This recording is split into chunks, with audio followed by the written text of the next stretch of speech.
Alright guys, so today, there's a lot of stuff that I wanted to talk about. We're going to lead off with LR Prime Battle Krillin. I'm just going to bring him down. I'm going to say how good I think he is. There are already some showcases out. I know for a fact Truth did one. I know for a fact D3 did one.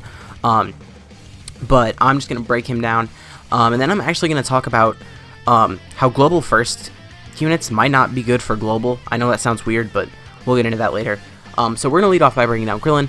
His leader skill, he gives Earthlings 4 key and 150% stats. Now that's actually a really good leader skill. 4 key and 150%. Now the Earthlings category, it's not good, but it's not as bad as you would think it is. Because you can run like, it's pretty much all free-to-play LRs. Like if you want to make a decent team. Because you could run this Krillin, you could run LR Yamcha and Puar, you could run LR Oob, you could run LR Tien and Chaozu, you could run LR Hercule, and then there's also stuff like the Tech Master Roshi, who came out on the Kid Goku banner, is also pretty good. So it's not like a bad team, especially for like free-to-play players, but it's definitely not good. So then moving on to his super attack, he raises attack on 12 key and causes colossal damage to all enemies with a medium chance of stunning them, which is really, really good.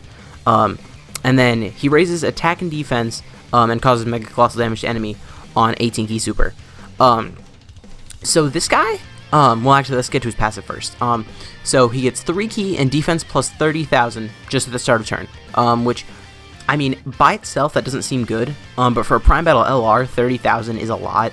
I know you would I would rather that be like 70% than like 30,000, but I mean, it's a Prime Battle LR, they get flat buffs, that's just how they work. And then he gets attack plus 20,000 when performing a super attack, and then he gets additional attack plus 28,000 when performing an ultra super attack. So that would be 40,000 just if you get him an ultra super. And remember, he does get 3 key at the start of turn, which he does kind of need, because once we get to his links, you'll see why. But anyways, moving on. And then he gets an additional attack plus 10,000 per existing enemy when there are 2 or more enemies starting from the second enemy, and launches an additional super attack if there are 6 or more enemies. This Krillin is probably on the best possible World Tournament team now. If you want to run a World Tournament team, like, you can only do this on JP right now. Actually, right now, I think you can do it. This video is coming out, I think Krillin will be out by then. But anyways, the best possible World Tournament team, you run a physical Dragon Ball Super Broly lead, okay? And then you run STR LR Broly on your team, you run this Krillin on your team, and then you run Turles, Int Chaozu, and Tech Jocko. And that is the best World Tournament team. Because this guy, he gets a guaranteed additional if there are 6 or more enemies. Like, he gets extra attack if there are a whole lot of enemies. And because he is, like, self-sufficient as well, like, he gives himself that 3 key. I don't know, he's definitely a good option for the World Tournament. And I think he is on the best possible team. Now, his passive, his super attack, his leader skill, all really good. Like, especially for what he is, those 3 things, he could be the best free-to-play LR in the game. I mean, I guess probably LR Vegito Blue has a better passive. And he also does, I don't know, as far as leader skill and super attack goes, he might be the best free-to-play LR in the game. As far as passive goes, like, he's top 3. But then, like, if you go to his links, he has Z Fighters, Turtle School, Courage, Best Buddies, Rival Duo, Shattering the Limit, and Legendary Power. Now, if you're looking at his links, you can throw away Turtle School, you can throw away Courage, you can really throw away Best Buddies. Those 3 links really don't do anything. Z Fighters is a link you can get, but not really on the full power team, which is his only real category team, because, let's be real, you're going to run the Earthlings team like 4 or 5 times when you first get this Krillin, and then you're never going to run it again. And then, like, Shattering the Limit is a good link for an LR to have. Legendary Power, obviously, the more LRs come in the game, the better that'll be. Rival Duo is a relatively common link. But it's just, like, Best Buddy is, like, 2 units in the game have that, really. Like, that's how rare it is. It's just a Goku and Krillin link, but no Gokus have it, and there aren't any Krillins in the game. And then Courage, I mean, it's a 1 key link that very few units in the game have. Turtle School, it's a 500 attack and defense link that is very uncommon. Sorry for that voice crack. And then categories, he's only on full power and Earthling. Now, I actually think he's a decent option for full power. And one thing you can do, which, like, if you've watched showcases, you've definitely seen, linking this guy up with Golden Cooler is actually not bad. Because they will share Shattering the Limit and Rival Duo. So that'll be 2 key and 10% attack. As well as the fact that Golden Cooler is a support type unit as well. So that's actually a pretty good rotation you can run over there on full power. The only real place you can run this guy. So you'll definitely get a lot more use out of this guy than, say, like, Tech LR Goku. At least until, like, he gets his EZA, which could be coming soon. I don't know. So that's as far as this Krillin goes. Krillin is definitely really, really good. That is just what I wanted to say as far as this part of the video. Now getting to the part where I might, like, trigger some people. So right now, I'm going to make a statement. Global first celebrations are not good for global in the long run. Okay, now that everyone's mad, now that I've officially gotten everyone upset, let's just go through the global Christmas celebration, which isn't it's not a good celebration.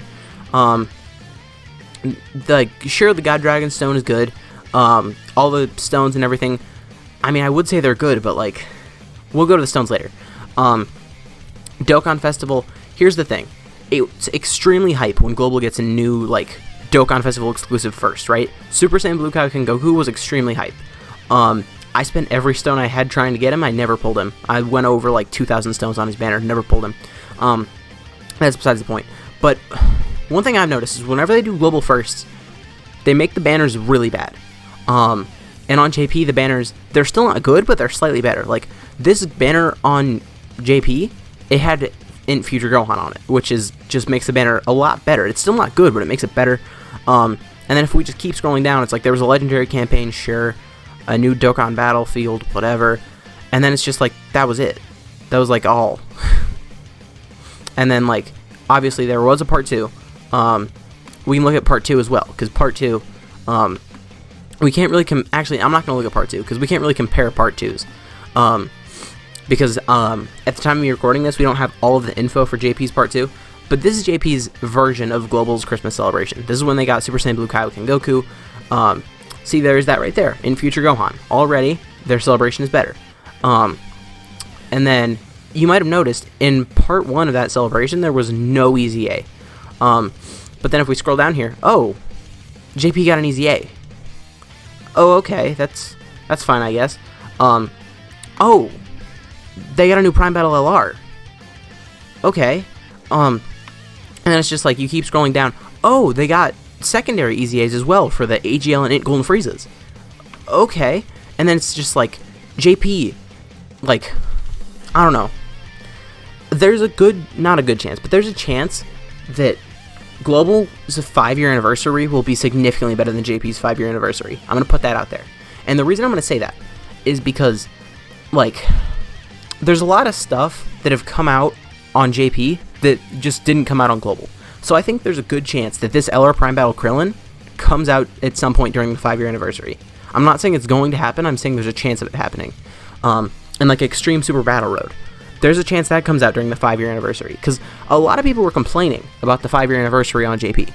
But if they gave us a Prime Battle LR and new Super Battle Road during the 5-year anniversary, I'm not sure if anyone would be complaining about it. But anyways, back to what I was saying. It's like,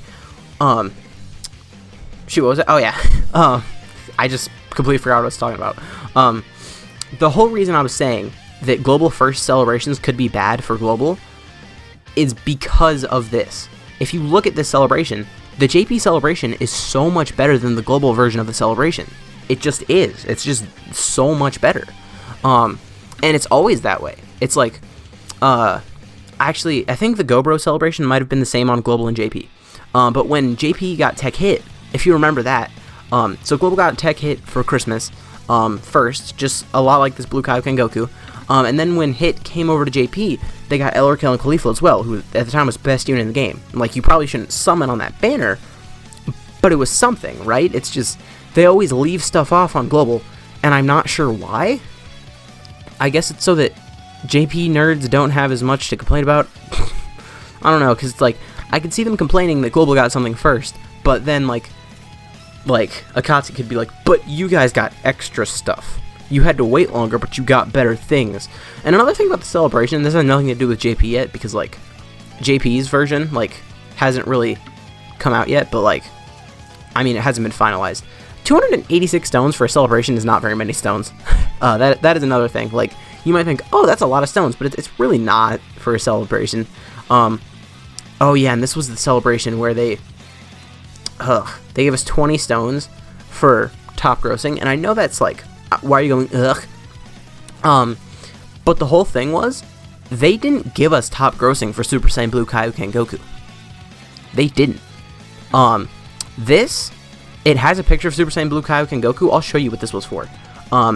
So that they knew people were upset because we did hit top grossing for Super Saiyan Blue Kaioken Goku, and we didn't get any stones for it. That top grossing that you just saw was for this banner. This banner, the Merry Christmas banner, where Go and Goten came back. The Super Saiyan 4s came back. We get top grossing on that, and they gave us 20 stones. Okay, and then we also hit top grossing on the LRK and Khalifa banner, and they gave us 30 stones. Which, I mean, obviously they don't need to give us top grossing, but at this point we're spoiled. Like, that's just how it is. So there were 3 banners, and we hit top grossing on every single one of them, and we only got rewards for 2 of them. That's why another reason why some people were upset. But I think that was all I had to say. It's just, you know, Global First, while they are hype, just know that, like, pretty much every time we get Global First, JP is going to get the same celebration, and is going to be better on JP. That's just how they treat JP. And I don't blame them, really, because over there, gacha games are much more competitive than they are over here. But anyways, guys, if you did enjoy this video, please consider leave a like, a comment, subscribing to the channel. My name is Blah, and I'll see you guys next time.